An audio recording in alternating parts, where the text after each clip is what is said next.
ओम नमो भगवते वासुदेवाय नमः। मरीचि आदि प्रजापतिगण, तामसिक सर्ग, स्वयंभु मनु और शत्रुपा तथा उनकी संतान का वर्णन। श्री प्राशर जी बोले, फिर उन प्रजापति के ध्यान करने पर उनके देव स्वरूप भूतों से उत्पन्न हुए शरीर और इंद्रियों के सहित मानस प्रजा उत्पन्न हुई। उस समय मतिमान ब्रह्मा जी के जड़ शरीर से ही चेतन जीवों का प्रादुर्भाव हुआ। मैंने पहले जिनका वर्णन किया है, देवताओं से लेकर स्थावर पर्यंत वे सभी त्रिगुणात्मक चर और अचर जीव इसी प्रकार उत्पन्न हुए। जब महाबुद्धिमान प्रजापति की वह प्रजा पुत्र पौत्रादि क्रम से और न बढ़ी, तब उन्होंने भृगु, पुलत्स्य, पुलह, कृतु, अंगिरा, मरीचि, दक्ष, अत्रि और वशिष्ठ इन अपने ही सदृश अन्य मानस पुत्रों की सृष्टि की। पुराणों में ये 9 ब्रह्मा माने गए हैं। फिर ख्याति, भूति, संभूति, क्षमा, प्रीति, सनति, ऊर्जा, अनुसूया तथा प्रसूति इन 9 कन्याओं को उत्पन्न कर इन्हें उन महान आत्माओं को तुम इनकी पत्नी हो ऐसा कहकर सौंप दिया। ब्रह्मा जी ने पहले जिन सनदनाथ को उत्पन्न किया था, वे निरपक्ष होने के कारण संतान और संसार आदि में प्रवृत्त नहीं हुए। वे सभी ज्ञान संपन्न, विरक्त और मत्सराद दोषों से रहित थे। उन महान आत्माओं को संसार रचना से ब्रह्मा जी को त्रिलोकी को भस्म कर देने वाला महान क्रोध उत्पन्न हुआ। हे मुने, उन ब्रह्मा जी के क्रोध के कारण संपूर्ण त्रिलोकी ज्वाला मालाओं से अत्यंत देवीमान हो गई। उसमें उनकी टेढ़ी भृकुटी और कृत संतप्त ललाट से दोपहर के सूर्य के समान प्रकाशमान रुद्र की उत्पत्ति हुई। उसका अति प्रचंड शरीर आधा नर और आधा नारी का था। तब ब्रह्मा जी ने अपने शरीर का विभाग कर ऐसा कहकर अंतर्ध्यान हो गए। ऐसा कहे जाने पर उस रुद्र ने अपने शरीर स्त्री और पुरुष दोनों भागों को अलग अलग कर दिया। फिर पुरुष भाग को 11 भागों में व्यक्त कर दिया। तब था स्त्री भाग को भी सौम्य, क्रूर, शांत, अशांत और श्याम, गौर आदि कई रूपों में विभक्त कर दिया। तदंतर हे द्विज, अपने से उत्पन्न अपने ही स्वरूप स्वयंभू को ब्रह्मा जी ने प्रजा पालन के लिए प्रथम मनु बनाया। उन स्वयंभू मनु ने अपने ही साथ उत्पन्न हुई तप के कारण निष्पाप शत्रुपा नाम की स्त्री को अपनी पत्नी स्वरूप से ग्रहण किया। हे धर्मज्ञ, उन स्वयंभू मनु से शत्रुपा देवी ने प्रियव्रत और उत्तानपाद नामक 2 पुत्र तथा उदार रूप और गुणों से संपूर्ण प्रसूति और अकुति नामक 2 कन्याएं उत्पन्न की। उनमें से प्रसूति को दक्ष के साथ तथा अकुति को रुचि प्रजापति के साथ विवाह दिया। हे महाभाग, रुचि प्रजापति ने उसे ग्रहण कर लिया। तब उन दंपत्ति के यज्ञ और दक्षिणा ये जुगल जुड़वा संतान उत्पन्न हुई। यज्ञ के दक्षिणा से 12 पुत्र हुए, जो स्वयंभू मनवंतर के नाम वाम नाम के देवता कहलाए गए, तथा दक्ष ने प्रसूति से 24 कन्याएं उत्पन्न की।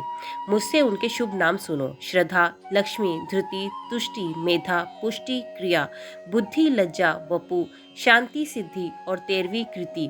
इन दक्ष कन्याओं को धर्म ने पत्नी रूप से ग्रहण किया। इनसे छोटी शेष 11 कन्याएं ख्याति, सती, संभूति, स्मृति, प्रीति, क्षमा, संतति, अनुसूया, उज्जा, स्वाहा और स्वधा थी। हे मुनि सत्तम, इन ख्याति आदि कन्याओं को क्रमश भृगु, शिव, मरीचि, अंगिरा, पुलत्स्य, पुलहु, कृतु, अत्तिर, वशिष्ठ इन मुनियों तथा अग्नि और पितरों ने ग्रहण किया। श्रद्धा से काम चला, लक्ष्मी से द्रप, धृति से नियम, तुष्टि से संतोष और पुष्टि से लोभ की उत्पत्ति हुई, तथा मेधा से श्रुत, क्रिया से दंड, नय और विनय, बुद्धि से बोध, लज्जा से वीर्य, वपु से उसका पुत्र व्यवसाय, शांति से क्षेम, सिद्धि से सुख और कीर्ति से यश का जन्म हुआ। यही धर्म के पुत्र हैं। रति ने काम से धर्म के पुत्र हर्ष को उत्पन्न किया। अधर्म की स्त्री हिंसा थी, उनसे अनृत नामक पुत्र और नृकृति नाम की कन्या उत्पन्न हुई। उन दोनों से भय और नर्क नाम के पुत्र तथा उनकी पत्नियां माया और वेदना नाम की कन्याएं हुई। उनमें से माया ने समस्त प्राणियों का संहार करता मृत्यु नामक पुत्र उत्पन्न किया। वेदना ने भी रौरव नरक के द्वारा अपने पुत्र दुख को जन्म दिया। मृत्यु से व्याधि, जरा, शोक, तृष्णा और क्रोध की उत्पत्ति हुई। ये सब अधर्म रूप और दुखोंतर नाम से प्रसिद्ध हैं, क्योंकि इनसे परिणाम में दुख ही प्राप्त होता है। इनके ना कोई स्त्री है ना संतान, ये सब उधर रहता है। हे मुनि कुमार, ये भगवान विष्णु के बड़े भयंकर रूप हैं और यही संसार के नित्य प्रलय के कारण होते हैं। हे महाभाग, दक्ष, मरीचि, अत्रि और भृगु आदि प्रजापतिगण इस जगत के नित्य सरक के कारण हैं तथा मनु और मनु के प्राकर्मी सन्मार्ग प्रायण और शूरवीर पुत्र राजागण इस संसार की नित्य स्थिति के कारण है। श्री मैत्रेय जी बोले, हे ब्राह्मण, आपने जो नित्य स्थिति, नित्य सर्ग और नित्य प्रलय का उल्लेख किया, सो कृपा करके मुझसे इनका स्वरूप वर्णन कीजिए। श्री प्राशर जी बोले, जिनकी गति कहीं नहीं रुकती, वे अचिंत्य आत्मा सर्वव्यापक भगवान मधुसूदन निरंतर इन मनु आदि रूपों से संसार की उत्पत्ति, स्थिति और नाश करते रहते हैं। हे द्विज, समस्त भूतों का 4 प्रकार का प्रलय, नैमित्त, प्राकृतिक, आत्यंतिक और नित्य, उनमें से नैमित्तिक प्रलय ही ब्रह्म प्रलय है, जिसमें जगतपति प्रलय में ब्रह्मांड प्रकृति में लीन हो जाता है। ज्ञान के द्वारा योगी का परमात्मा में लीन हो जाना ही आत्यंतिक प्रलय है और रात दिन जो भूतों का क्षय होता है वही नित्य प्रलय है।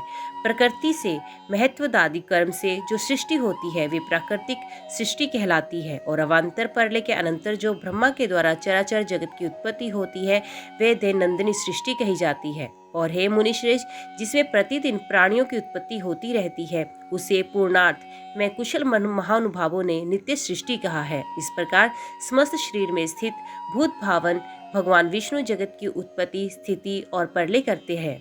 हे मैत्रेय, सृष्टि, स्थिति और विनाश की इन वैष्णवी शक्तियों को समस्त शरीरों में समान भाव से अहिंस संसार होता रहता है। हे ब्राह्मण, ये तीनों महती शक्तियाँ त्रिगुणमयी हैं, अतः जो उन तीनों गुणों का अतिक्रमण कर जाता है वे परम पद को ही प्राप्त कर लेता है, फिर जन्म मरणादि के चक्कर में नहीं पड़ता है। रौद्र सृष्टि और भगवान तथा लक्ष्मी जी की सर्वव्यापकता का वर्णन। श्री प्राशर जी बोले, हे महामुने, मैंने तुमसे जो ब्रह्मा जी के तामस सर्ग का वर्णन किया, अब मैं रुद्र सर्ग का वर्णन करता हूँ, उसे सुनो। कल्प के आदि में अपने समान पुत्र उत्पन्न होने के लिए चिंतन करते हुए ब्रह्मा जी की गोद में नील लोहित वर्ण के एक कुमार का प्रादुर्भाव हुआ। हे द्विजोत्तम, जन्म के अनंतर ही वे जोर जोर से रोने और इधर उधर दौड़ने लगा। उसे रोता देख ब्रह्मा जी ने उससे पूछा, तू क्यों रोता है? उसने कहा, मेरा नाम रखो। तब ब्रह्मा जी बोले, हे देव, तेरा नाम रुद्र है, अब तू मत रो, धैर्य धारण कर। ऐसा कहने पर ही वे 7 बार और रोया। तब भगवान ब्रह्मा जी ने उसके 7 नाम रखे तथा उन 8 के स्थान स्त्री और पुत्र भी निश्चित किए। हे द्विज, प्रजापति ने उसे भव, शर्व, ईशान, पशुपति, भीम, उग्र और महादेव कहकर संबोधन किया। यही उसके नाम रखे गए और इसके स्थान भी निश्चित किए गए। सूर्य, जल, पृथ्वी, वायु, अग्नि, आकाश, यज्ञ में दीक्षित ब्राह्मण और चंद्रमा, ये क्रमश उनकी मूर्तियां हैं। हे द्विश्रेष्ठ, रुद्र आदि नामों के साथ उन सूर्य आदि मूर्तियों के क्रमश सुरचला, उषा, विकेशी, अपरा, शिवा, स्वाहा, दिशा, दीक्षा, रोहिणी नाम की पत्नियां हैं। हे महाभाग, अब उनके पुत्रों के नाम सुनो। उन्हीं के पुत्र पौत्रादि के ये संपूर्ण जगत परिपूर्ण है। शनेश्वर, शुक्र, लोहितांग, मनोजव, सकन, सर्ग, संतान और बुध, ये क्रमश उनके पुत्र हैं। ऐसे भगवान रुद्र ने प्रजापति दक्ष की अनिंदिता पुत्री सती को अपनी भार्य रूप से ग्रहण किया। हे द्विजसत्तम, उस सती ने दक्ष पर कुपित होने के कारण अपना शरीर त्याग दिया था। फिर वे मैना के गर्भ से हिमाचल की पत्नी उमा हुई। भगवान शंकर ने उसे अनन्यप्रायणा उमा से फिर से विवाह किया। भृगु के द्वारा ख्याति ने धाता और विधाता नामक 2 देवताओं को तथा लक्ष्मी जी को जन्म दिया, जो भगवान विष्णु की पत्नी हुई। श्री मैत्रेय जी बोले, भगवान, सुना जाता है लक्ष्मी जी तो अमृत मंथन के समय क्षीर सागर से उत्पन्न हुई थी, फिर आप ऐसा कैसे कह सकते हैं कि भृगु के द्वारा ख्याति से उत्पन्न हुई?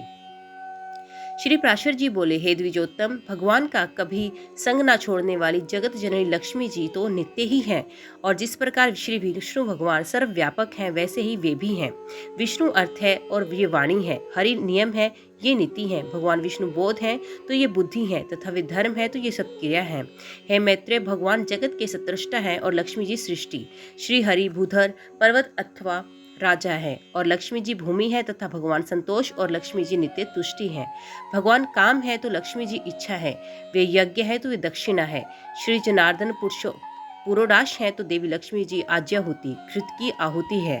हे मुने, मधुसूदन यजमान ग्रह है और लक्ष्मी जी पत्नीशिला है। श्री हरि युप है तो लक्ष्मी जी चित है तथा भगवान कुशा है तो लक्ष्मी जी इद्भा है। भगवान साम स्वरूप है तो श्री कमला देवी उद्मती है। जगतपति भगवान वासुदेव हुताशन है लक्ष्मी जी स्वाहा हैं। हे द्विजोत्तम, भगवान विष्णु शंकर हैं तो श्री लक्ष्मी जी गौरी हैं तथा मित्र श्री केशव सूर्य हैं। कमल वासिनी श्री लक्ष्मी जी उनकी प्रभा हैं। श्री विष्णु पितृगण है तो श्री कमला नित्य पुष्टदायिनी स्वधा हैं। विष्णु अति विस्तीर्ण सर्वात्मक अवकाश हैं तो लक्ष्मी जी स्वर्गलोक हैं। भगवान श्रीधर चंद्रमा है और श्री लक्ष्मी जी उनकी अक्षय कांति हैं। हरि सर्वगामी वायु हैं तो लक्ष्मी जी जग चेष्टा जगत की गति और धृति आधार हैं। हे महामुने, श्री गोविंद समुद्र है। हे द्विज, लक्ष्मी जी उसकी तरंग है। भगवान मधुसूदन देवराज इंद्र हैं और लक्ष्मी जी इंद्राणी हैं। चक्रपायन भगवान यम है तो श्री कम यम पत्नी है। देवादिदेव श्री विष्णु कुबेर हैं और लक्ष्मी जी साक्षात रिद्धि हैं। श्री केशव स्वयं वरुण है और महाभाग लक्ष्मी जी गौरी हैं। द्विजराज श्री हरि देव सेनापति स्वामी कार्तिकेय हैं तो लक्ष्मी जी देवसेना है। हे द्विजोत्तम, भगवान गदाधर आश्रय हैं और लक्ष्मी जी शक्ति हैं। भगवान निमेश हैं तो लक्ष्मी जी काष्ठा हैं। वे मुहूर्त हैं तो ये कला है। सर्वेश्वर स्वरूप श्री हरि दीपक हैं तो श्री लक्ष्मी जी ज्योति हैं। श्री विष्णु वृक्ष रूप हैं तो जगन माता श्री लक्ष्मी लता है।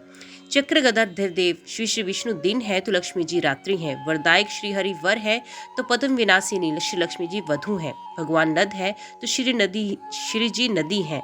कमल नयन भगवान ध्वजा है और कमल लाल्या लक्ष्मी जी पताका है।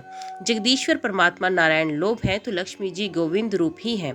अधिक क्या कहा जाए, संक्षेप में ये कहना चाहिए कि देव, त्रियक और मनुष्य आदि में पुरुषवाची भगवान हरि हैं तो स्त्रीवाची श्री लक्ष्मी जी इनके परे और कोई नहीं है। ओम नमो भगवते वासुदेवाय नमः। तो दोस्तों, आज की वीडियो में बस इतना ही। उम्मीद करती हूँ वीडियो आपको पसंद आई होगी। वीडियो पसंद आई हो तो वीडियो को लाइक और चैनल को सब्सक्राइब जरूर कीजिएगा। तो मिलते हैं अगले अध्याय के साथ। तब तक के लिए देखते व सुनते रहिए। जय मां कंजक, जय माता दी।